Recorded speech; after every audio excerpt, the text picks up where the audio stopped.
Recently I was given a bunch of roses. Nature sometimes achieves perfection.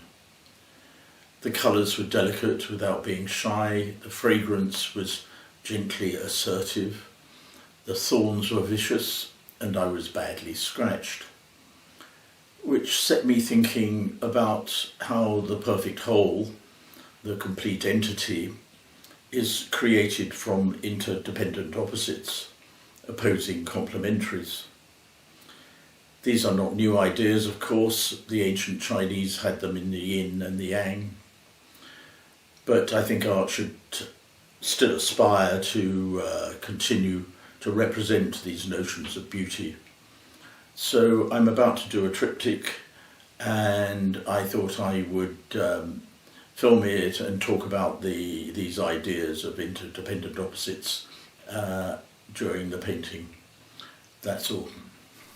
To begin with the practical, I'm painting with the canvas on the horizontal, contrary to the usual vertical. Eventually I'll be painting in an ultra-realist mode, so to start I'm trying a spontaneous approach, a randomness, using gestural painting a la Franz Klein. It's a bit oxymoronic to decide to be spontaneous. Having the roses in mind, I'm influenced by the shape of the leaves and the colour of the roses. Most painting is done within a rectangular constraint of straight lines, so I'm using gestural curves as a contrary.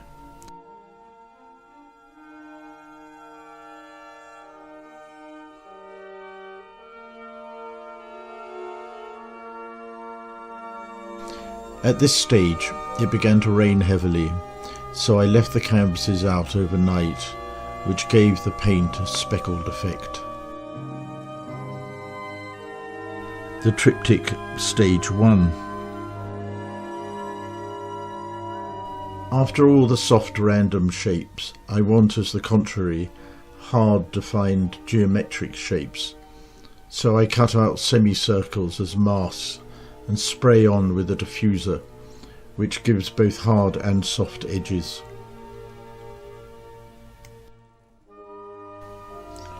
The Triptych Stage Two.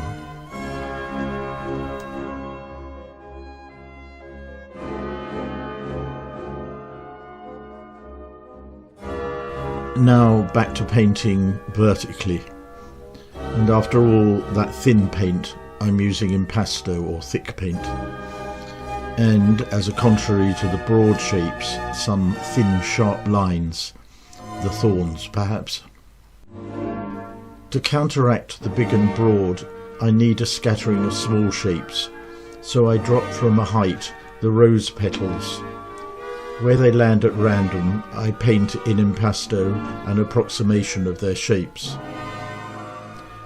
They start to give an illusion of depth, of a third dimension.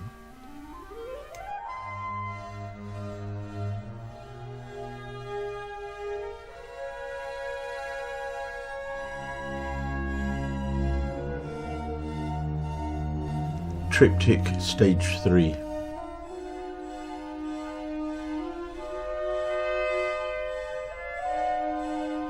After all this abstraction, a contrary realism is needed, and after all this colour, black and white is required. I can only think of one thing that is naturally black and white, and that is silver. I happen to have a small collection of silver jugs, so I photographed them and copied them carefully onto the canvas using tiny sable brushes.